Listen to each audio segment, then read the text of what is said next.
오늘 우리에게 허락하신 하나님의 말씀을 룻기 2장 1절에서 7절 말씀입니다. 룻기 2장 1절에서 7절 말씀입니다.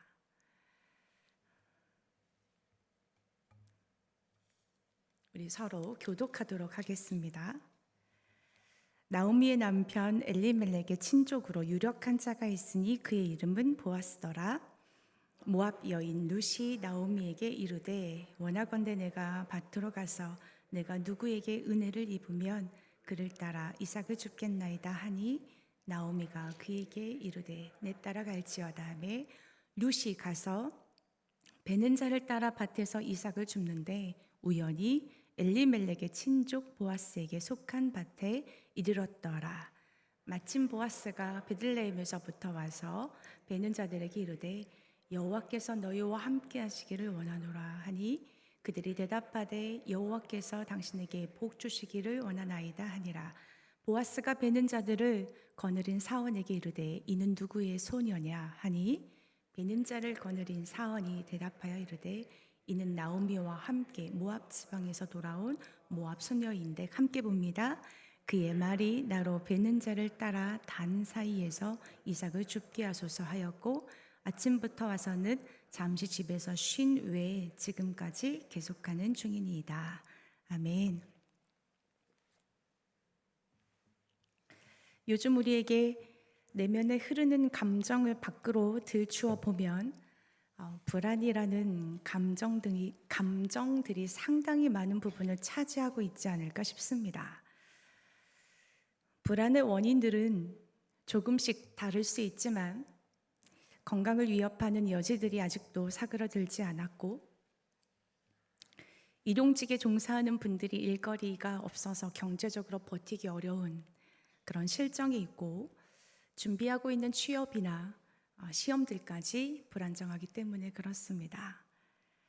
사상 최대 실업률의 증가를 기록하고 있는 상황이고 공부를 하고 싶어도 마음껏 할 수 있는 환경들이 되지 못하다 보니 불안감은 더해지는 것 같습니다. 물론 우리 삶에 불안하지 않을 때는 없었습니다. 불안의 요소가 조금씩 달랐을 뿐입니다. 지난 2014년도 트렌드 코리아라고 하는 그 책을 읽어보면 지난 2013년도를 회고하면서 불안이라는 단어로 집약해서 평가를 하고 있습니다. 그때 유난히 불안 요소로 갑의 횡포, 우발적인 범죄 사건들이 참 많았습니다. 그래서 2013년도에는 유난히 CCTV를 많이 설치해서 감시 사이가 된 것처럼 그런 느낌을 받았던 기억도 저는 납니다. 분명 살기 좋아졌는데 우리는 여전히 불안으로부터 벗어나지 못하고 있습니다. 아마 앞으로도 이보다 더 큰 불안감으로 우리를 덮을 것 같은 불길한 불안감까지도 보태지는 요즘입니다. 요즘 어떻게 지내셨어요? 원래 불안하거나 힘든 마음이 있으면 몸이 알아서 잠까지 잘 못 자는 것이 상책인데 저의 경우는 그렇습니다. 여러분들은 어떠셨어요? 잠 잘 주무셨어요? 그래서 옛날 인사를 좀 건네고 싶습니다. 안녕히 주무셨어요. 제가 새벽에 잘 인사하는 건데 여러분들이 다 마스크를 쓰고 계시니까 표정이 하나도 보이지가 않네요. 괜히 물어봤다 이런 생각이 드네요. 그래도 오늘 수요 예배 오프라인으로 예배를 드리니까 뭔가 오고 가는 그 눈빛이 있어서 설교하던 입장에 있어서는 조금 마음이 편해집니다. 특별한 은혜가 이 자리에 있었으면 좋겠습니다. 성경 속에 하나님께서 특별히 사랑하시는 사람들이 있었습니다.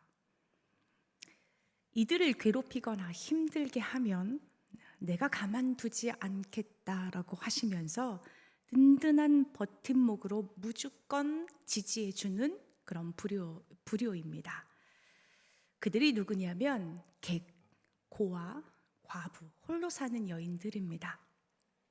물론 지금은 조금 다르지만 성경이 쓰여진 당시의 나그네죠.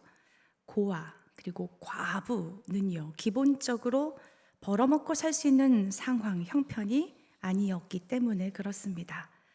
그래서 삶의 불안과 근심이 다른 이들과는 사뭇 다른, 경험하지 않고서는 알 수 없는 아주 깊은 불안과 걱정을 안고 살아갈 수밖에 없는 사람들이 바로 객고와 그리고 홀로 사는 여인들이었습니다. 룻을 묵상하고 있자니 나그네, 고아, 과부의 대명사가 바로 룻이라는 생각이 들었습니다. 그녀는 지금 베들레헴이라는 객지에 와 있고요. 친정을 떠난 후 의지하고 기댔던 시아버지까지 죽어 고아가 되었고, 남편도 세상을 떠나 과부가 되었으니 말입니다. 그녀 곁에 있는 사람은 홀로 된 늙은 시어머니 뿐입니다. 그러니 룻이야말로 객이고 고아이며 또한 과부입니다. 라합에게는 라합 기생이라고 그러죠. 마태는 세리라는 수식어가 늘 따라다니며 괴롭히듯이 룻이라는 여인에게 끈질기게 붙어 다니는 수식어가 하나 있습니다. 그것은 모압 여자라는 것입니다. 룻에게 붙어 다니는 모압이라는 단어는요, 그녀에게 또 하나의 멍해였습니다. 모압은 단순히 요단강 동쪽에 위치한 어떤 지명이나 이스라엘 백성이 아닌 이방인이라는 뜻만을 담고 있지 않기 때문에 그렇습니다.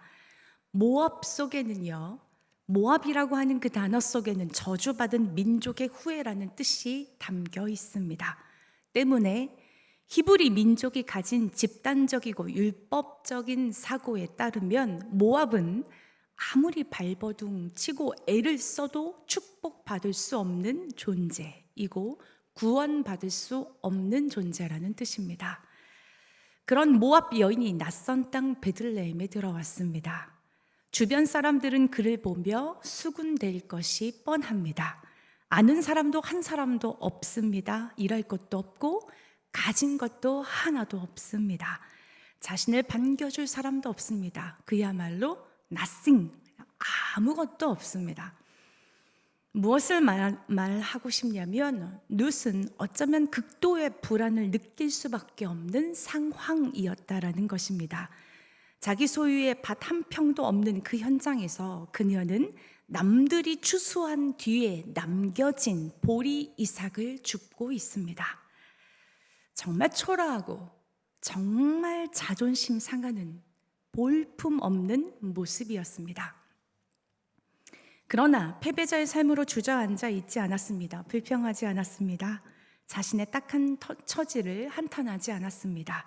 연민하지도 않고 그 누군가를 원망하지도 않았습니다. 도리어 그녀는 이 모든 상황을 개의치 않고 이삭을 줄 수 있는 밭으로 나갑니다. 룻기 2장 2절 말씀입니다. 말씀을 같이 보고 싶은데요. 룻기 2장 2절 말씀 같이 읽겠습니다. 모압 여인 룻이 나오미에게 이르되 원하건대 내가 밭으로 가서 내가 누구에게 은혜를 입으면 그를 따라서 이삭을 줍겠나이다. 왜 그가 밭으로 나갔을까요? 이삭을 줍기 위해서, 곧 은혜를 덧입기 위해서 밭으로 나갔습니다. 저주스러운 민족의 후예, 그리고 이방인, 과부, 징계 중에 있는 것처럼 보이는 집안의 며느리. 그렇지만 룻기 2장 2절 말씀을 보면 그녀는 하나님의 은혜를 입길 사모하며 밭으로 나갔습니다. 그리고 그 밭에서 그 누구보다도 눈에 띌 만큼 아주 열심히 최선을 다해서 이삭을 줍습니다. 그녀를 본 사환들이 룻에 대해서 이렇게 말하고 있어요. 아침부터 와서 잠시 집에서 쉰 외에는 지금까지 계속 일을 하고 있다라고 이렇게 사환들이 이야기합니다. 일꾼들이 추수한 다음 어쩌다 떨어뜨린 이삭 줍는 일이었지만 그 일을 쉬지 않고 최선을 다했다라는 것입니다. 그 누구도 탓하지 않고 처해진 환경을 탓하지 않으면서 볼품없고 자존심 상하는 현실 앞에 어떻게 최선을 다할 수 있었을까요? 도대체 어디서 나온 용기이고 힘이었을까요? 마태복음 15장 말씀을 보면 예수님께서 두로와 시돈 지방에 갔을 때, 이방 땅입니다. 그곳에 가셨을 때 그곳에 귀신 들린 딸을 고쳐달라고 소리치는 여인이 있었습니다. 그때 주님은 그녀에게 이렇게 얘기합니다. 자녀의 떡을 개들에게 던짐이 마땅하지 아니하다 라고 그 말씀으로 심하게 모욕감을 주셨습니다. 그럼에도 불구하고 그녀는 개들도 제 주인의 상에서 떨어지는 부스러기를 먹나이다 하며 주님의 말씀 앞에 도망가지 않고 그분의 부스러기 은혜를 구합니다. 그녀가 모든 자존심을 내려놓고 부스러기 은혜를 구할 수 있었던 이유가 있습니다. 여러 가지 이유가 있겠지만 한 가지 이유를 들자면 자신의 딸을 낫게 하는 것은 오직 당신의 은혜뿐입니다 라고 하는 그 확신 있는 믿음이 있었기 때문에 그렇습니다. 예수님이 누구신지 모르면 절대로 구할 수 없는 그런 은혜를 구하고 있는 것이지요. 룻의 상황은 어떻습니까? 그녀와 비슷합니다. 처절하게 바닥을 기고 있는 상태입니다. 그 바닥에서 무엇을 구하고 있느냐? 그가 구하고 바라는 것은 하나님의 은혜였습니다. 보기에는 초라한 이삭이라는 은혜일지 모릅니다. 사실 수확하는 사람들에게 이삭은 아무것도 아닙니다. 부스러기입니다. 버려진 것들입니다. 그런데 룻에게는 그것마저도 없었습니다. 아니, 지금 그 룻에게는 이삭은 생명과도 같은 것입니다. 이삭을 줍지 않으면 굶어 죽어야 하는 그런 상황입니다. 그 은혜를 받고자 밭으로 나갔던 것이고 그 밭에서 하나님의 은혜를 사모했던 것입니다. 누구나 살다 보면 어두운 터널을 건넙니다.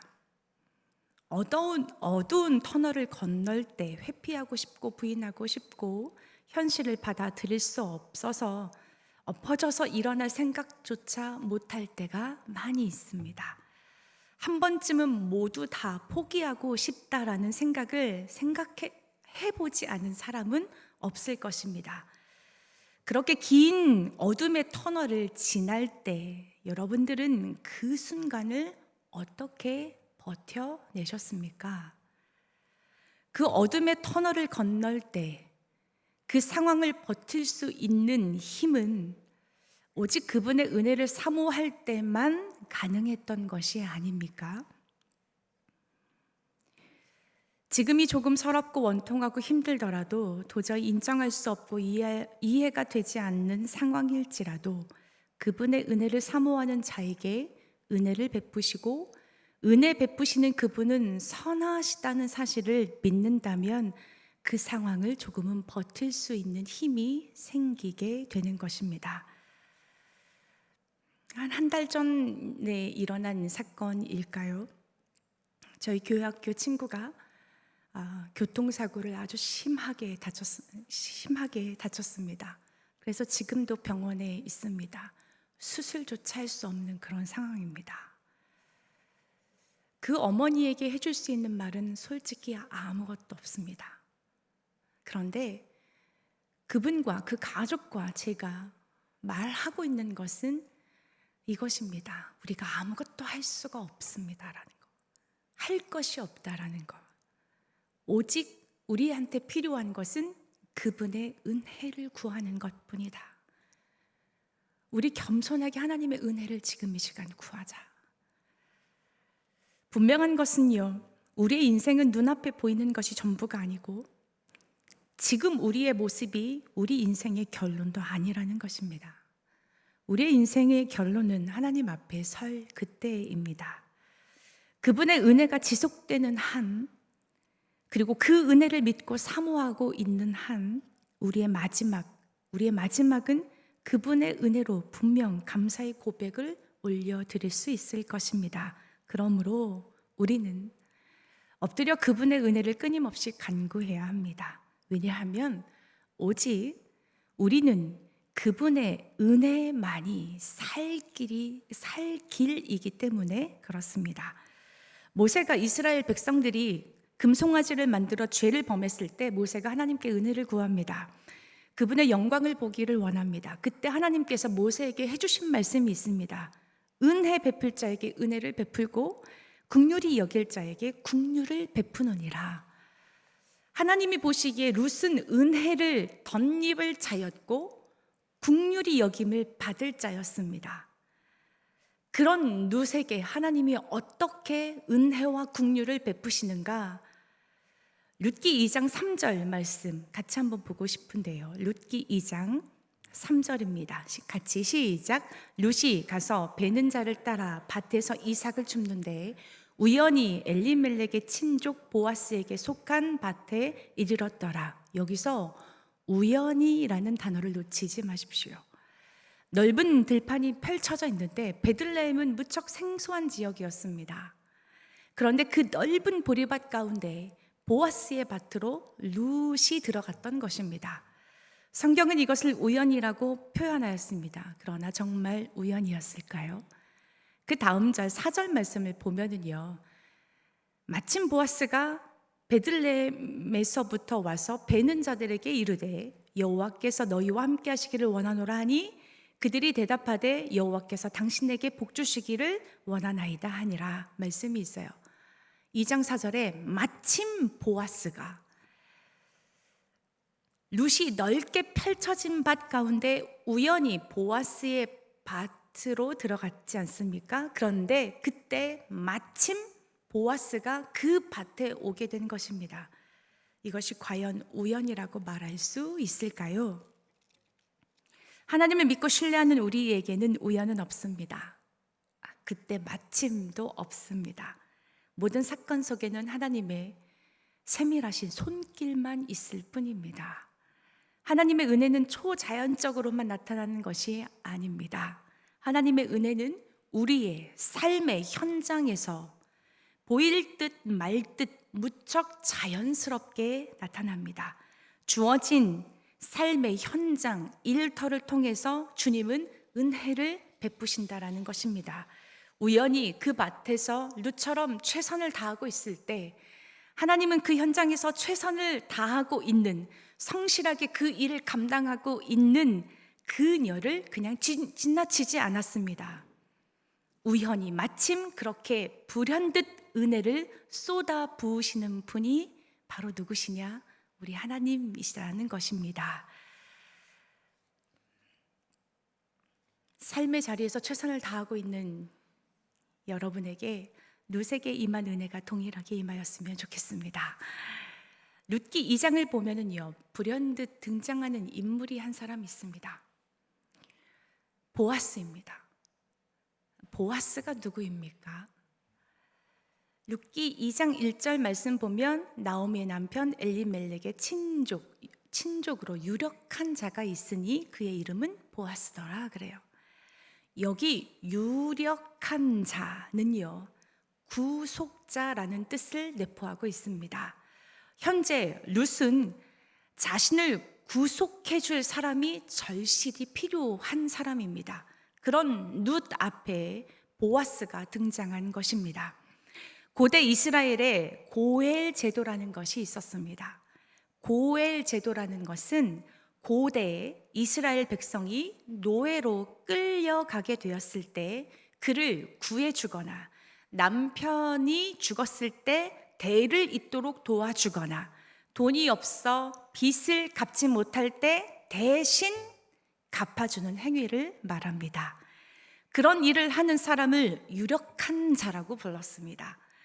즉 자신의 힘으로는 도저히 그 늪에서 헤어나올 수 없을 때 건져주는 어떤 사람을 가리킵니다. 그러니까 유력자는 부자요, 영향력 있는 사람이라는 뜻이며 사랑을 베푸는 사람이라는 뜻도 가지고 있습니다.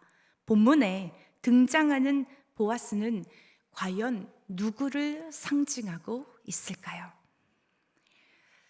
아브라함은 전쟁에서 싸워 승리했습니다. 승전구를 울리며 돌아오는 아브라함 앞에 살렘 왕 멜기세덱이 등장합니다. 그러자 아브라함이 전리품 중에서 10분의 1을 마치 빚을 갚는 것처럼 살렘 왕에게 바칩니다. 아브라함 앞에 갑자기 등장한 이 살렘 왕 멜기세덱은 과연 누구입니까? 또한 고향으로 돌아오는 길에 야곱은 그의 형 에서가 400명을 데리고 마중 나온다는 소식을 접하고 겁이 납니다. 그때 그는 야복강 나루터에 홀로 남아 있었습니다. 그런데 갑자기 한 사람이 뜬금없이 나타나 씨름을 건넵니다. 아니, 싸움을 겁니다. 그래서 밤새도록 그 사람과 씨름을 합니다. 허벅지 관절이 어긋날 때까지 말입니다. 그리고 그는 마지막으로 야곱을 축복하고 사라져 버립니다. 갑자기 야곱 앞에 나타난 이 사람은 과연 누구입니까? 아가서 말씀을 피면 솔로몬이 등장합니다. 아무런 설명 없이 솔로몬이 등장시킵니다. 이 솔로몬은 또 누구일까요? 룻기 2장 말씀을 보면 뜬금없이 문맥상 그렇게 어울리지 않게 사실은 보아스가 등장합니다. 갑자기 등장한 이들은 누구일까요? 그분은 우리의 구원자 오직 한 분 예수 그리스도를 상징합니다. 특히 보아스는요, 성경에 나타난 인물들 가운데 예수님을 가장 잘 묘사하고 있습니다. 그렇다면 룻은 누구일까요? 두말할 것도 없이 바로 우리입니다. 하나님의 자녀요, 그리스도의 신부가 된 구원의 은혜를 받은 우리입니다. 우리는 예전에 이방인으로 율법으로는 전혀 소망이 없었던 사람들입니다. 소망이 없던 우리에게 그분은 우리의 진정한 유력자가 되어주셨습니다. 그분은 우리를 진흙구덩이 속에서 건져내어서 구원해 주신 구속자가 되어주셨습니다. 이런 우리를 주님께서 구원해 주셨습니다. 신부로 삼아 주셨습니다. 바로 하나님과 우리 사이를 나타내고 있는 것이 누구와 누구의 관계냐면 보아스와 룻과의 관계인 것입니다. 이 보아스가 룻에게 베풀어 주시는 은혜를 한번 살펴보고 싶습니다. 룻기 2장 8절부터 16절까지의 말씀인데요. 우선 8절 말씀을 같이 보고 싶은데요. 같이 읽읍시다. 시작. 보아스가 룻에게 이르되 내 딸아 이삭을 주우러 다른 밭으로 가지 말며 거기서 떠나지 말고 나의 소년들과 함께 있으라. 밭은 은혜의 장소입니다. 그러므로 밭을 떠나지 말라는 것은 너에게 은혜를 베풀겠다라는 말씀입니다. 어떤 은혜입니까?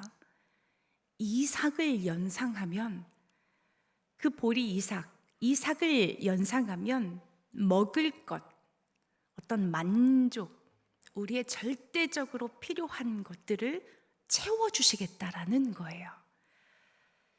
9절 말씀 보고 싶습니다.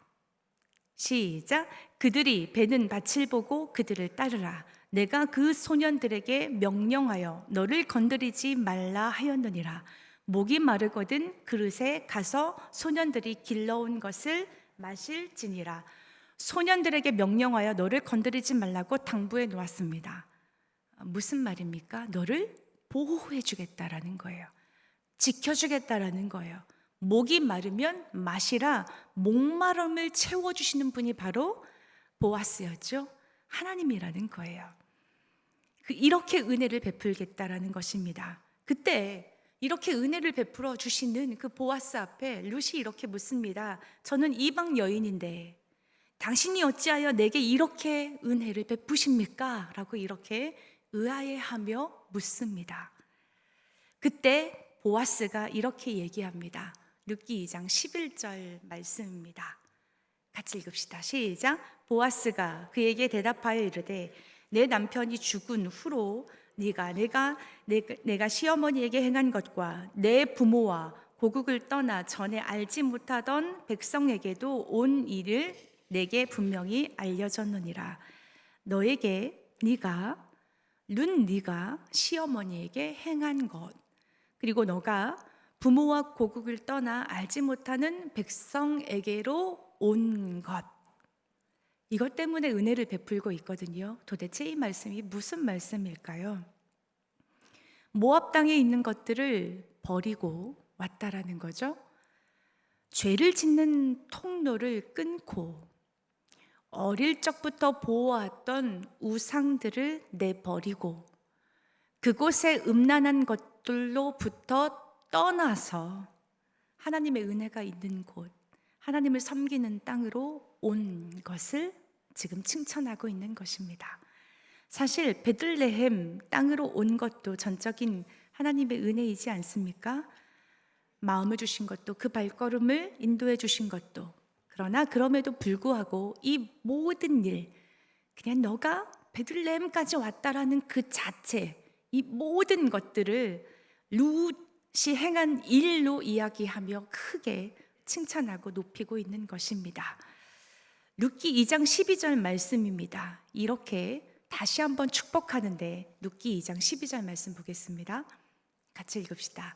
여호와께서 내가 행한 일에 보답하시기를 원하며 이스라엘의 하나님 여호와께서 그의 날개 아래에 보호를 받으러 온 내게 온전한 상을 주시기를 원하노라 하는지라. 여호와께서 그의 날개 아래에 보호를 받으러 온 너에게 온전한 상을 주시기를 원한다. 아무것도 한 것이 없고 하지도 않았고 그저 그분의 은혜 때문에 이 밭까지 왔는데, 그 은혜를 사모하면서 이 밭까지만 왔는데 그 밭까지 나온 것을 보고 그분의 날개 아래 보호를 받으러 나온 자라고 칭하며 그를 기뻐하신다라는 거예요. 그리고 그에게 상을 베풀어 주시는데 온전한 상을 베풀어 주신다라는 것입니다. 온전한 상은 모자람도 부족함도 없습니다. 풍성하고 넉넉하고 완전한 상을 의미하지요. 그런 상을 주신다라는 거예요. 우리 하나님이 바로 이런 분이시다라는 거죠. 뿐만이 아닙니다. 그분은 우리에게 은혜를 베풀어 주실 때 그냥 베푸시는 정도가 아닙니다. 14절 말씀을 보면은요, 식사할 때 보아스가 룻에게 이르되 이리로 와서 떡을 먹으라 그래요. 내 떡 조각을 초에 찍으라. 룻이 곡식 빼는 자 곁에 앉으니 그가 볶은 곡식을 주매 룻이 배불리 먹고 남았더라 라고 14절에 기록하고 있습니다. 보아스하고 룻이 같이 식사를 합니다. 사실 둘은 신분상 함께 식사할 수 있는 사이가 안 됩니다. 그럼에도 불구하고 룻과 보아스가 동석에서 함께 앉아 식사를 합니다. 그리고 볶은 곡식을 주어 먹입니다. 먹고도 남을 만큼 주십니다. 그렇습니다. 주님은 우리에게 은혜를 베푸실 때 먹고도 남을 만큼의 은혜를 베풀어 주신다라는 것입니다. 마지막으로 15절과 16절 보고 싶습니다. 같이 한번 읽어볼까요? 시작. 룻이 이삭을 주우러 일어날 때 보아스가 자기 소년들에게 명령하여 이르되 그에게 곡식단 사이에서 줍게 하고 책망하지 말며 또 그를 위하여 곡식 다발에서 조금씩 뽑아 버려서 그에게 줍게 하고 꾸짖지 말라. 15절과 16절 말씀을 보면은요, 이삭을 줍는 정도가 아니라 그냥 곡식단을 내주는 셈입니다. 곡식 다발에서 조금씩 뽑아 버려서 그에게 줍게 하라. 책망하지 말라고, 꾸짖지 말라고 말씀하십니다. 여인을 끝까지 지키고 보호하고 계신다라는 거지요. 그분의 은혜가 이런 것입니다. 우리에게 하나님은 어떤 분이십니까? 여러분에게 하나님은 어떤 분이십니까? 여러분이 경험한 하나님은 어떤 분이셨습니까? 오늘 말씀을 통해 보여지는 그 하나님의 모습은 이렇습니다. 은혜를 사모하는 자에게 은혜를 베푸시는 분이십니다. 자신의 삶의 자리에서 최선을 다하는 자에게 또한 은혜를 베푸시는 분이십니다. 아주 작은 반응에 크게 칭찬하시며 감당할 수 없을 만큼 큰 은혜와 사랑을 베푸시는 분이십니다. 뿐만이 아니라 하나님은 우리를 보호하시고 지키시는 분이십니다. 그의 날개 아래에 보호를 받으러 나온 자에게 온전한 상을 베푸시는 분이 바로 하나님이십니다. 우리를 위로하실 뿐만이 아니라 우리에게 기쁨을 주시는 분이십니다. 우리의 필요를 채워주시고 우리가 혹 실수를 할 때에도 우리가 상하지 않도록 세심하게 돌보시는 분이십니다. 또한 하나님은 우리에게 한없는 은혜를 베풀기를 원하십니다. 그러므로 삶 가운데 어떤 일이 일어날지라도 절대로 패배주의 의식으로 살아가지 말아야 합니다. 내가 있어야 하는 그 자리를 잘 지키며 삶의 현장에서 주어진 것에 최선을 다해야 합니다. 그리고 그저 그분의 은혜를 사모하며 엎드려야 합니다. 이것이 바로 주님의 날개 아래 보호받으러 나온 룻의 모습이고 우리가 그분의 은혜를 받고 누리는 비결입니다. 그분의 날개 아래 거함으로 하나님께서 베푸시는 온전한 상을 받는 저와 여러분 되었으면 좋겠습니다. 이 시간 말씀을 생각하면서 함께 찬양하였으면 좋겠는데요. 내 주의 은혜 강가로 라고 하는 그 찬양입니다.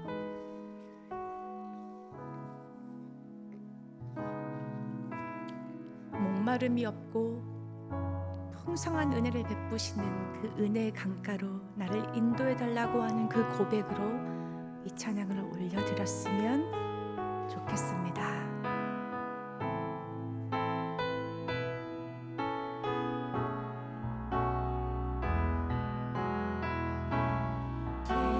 주의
깊은 고통 가운데, 실망 가운데, 슬픔 가운데, 그런 가운데 처해 있는 사람이 혹 있습니까?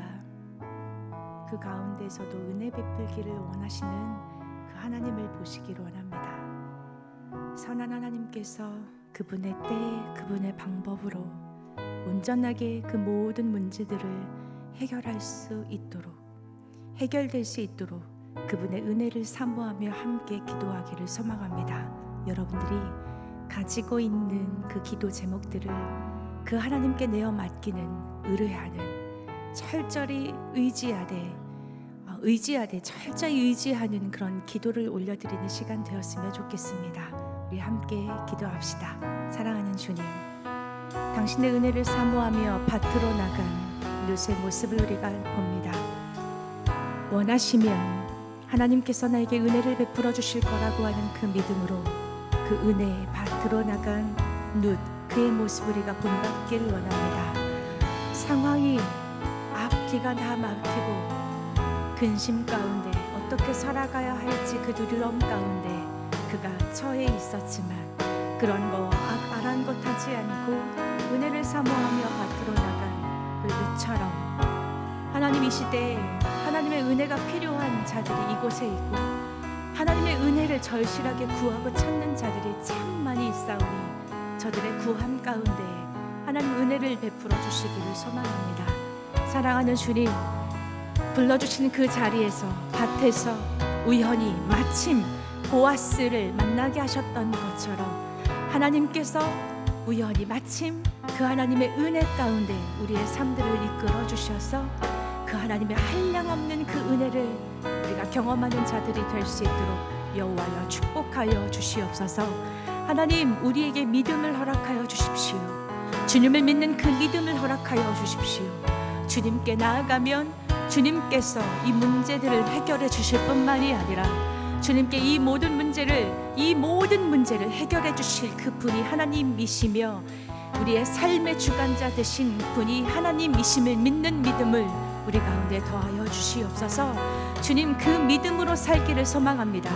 그 믿음으로 반응케 하여 주셔서 그 믿음으로 하나님의 은혜를 경험하는 자, 그 하나님께서 주시는 그 풍성한 사랑을 받아 누리는 자가 될 수 있도록 주여 도와주옵소서. 지금도 은혜의 강가로 저희들을 초청하시는 주님, 그 은혜의 강가에 우리가 서 있기를 소망합니다. 그 은혜의 강가, 십자가의 강가로 저희들을 초대하셨사오니 그 은혜의 강가에 우리가 사모하며 나아가는 자들이 될 수 있도록 여호와여 도와주시옵소서. 오직 하나님의 은혜만이 우리가 살 길이며 주님, 하나님의 은혜가 없이는 한 걸음도 나아갈 수 없는 그 인생이 우리의 인생을 고백하며 나아갑니다. 주여, 우리가 가진 것, 보여진 것, 내 자신, 내가 경험한 대로 살아가지 않고 오직 여호와 하나님을 그 중심에 두며 하나님의 은혜를 사모하며 매 순간 나아갈 수 있도록 주님 축복하여 주옵소서. 주님, 지금도 하나님의 은혜를 구하며 갈구하며 울고 있는 자들이 있습니다. 주여, 저들에게 찾아가 주셔서 위로하여 주시옵고 주님을 향한 그 믿음과 주님께서 베풀어 주시는 그 은혜를 사모하며 나아가는 자들이 될 수 있도록 주여 도와주시어서 그 은혜 안에 거할 수 있도록 도와주시옵고 그 날개 아래 주께서 품어 주시어서 능히 그 모든 고통의 시간들을 잘 견디며 이겨나갈 수 있도록 여호와여 힘을 허락하여 주시옵소서.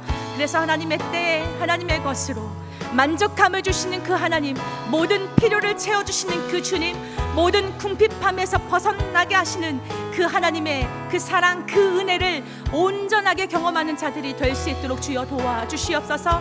아버지, 이 땅을 살아가는 그 모든 시간 가운데 우리에게 필요한 것은 인내인 줄로 압니다.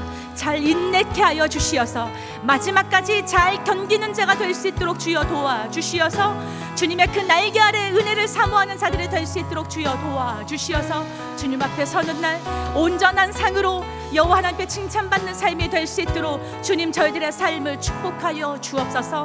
그렇게 살 수 있도록 도우시는 그 은혜를 우리가 사모하며 이 시간 나아가오니 부스러기 은혜를 사모하며 주 앞에 나아가는 자들에게, 주님 간구하는 자들에게 하나님 당신의 은혜로, 정말 풍성한 그 은혜로 저희들의 삶을 채워 주시옵소서. 아버지, 그렇습니다. 우리를 내버려 두지 않으시는 주님, 우리를 보아처럼 개처럼 주님 그렇게 홀로 내버려 두지 않으시는 주님, 그들 편에 서서 말씀하여 주시는 주님, 그들 편에 서서 일하고 계시는 그 주님을 찬양하오리. 주님, 주님을 믿는 그 믿음을 우리가 온전케 살게 하여 주옵소서.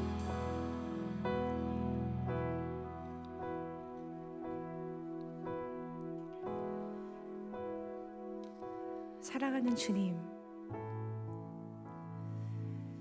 우리로 은혜를 사모하는 자들이 되게 하셔서 삶의 자리가 고나고 힘겨울지라도 은혜의 밭으로 나갈 수 있도록 용기와 힘을 허락하여 주시옵소서.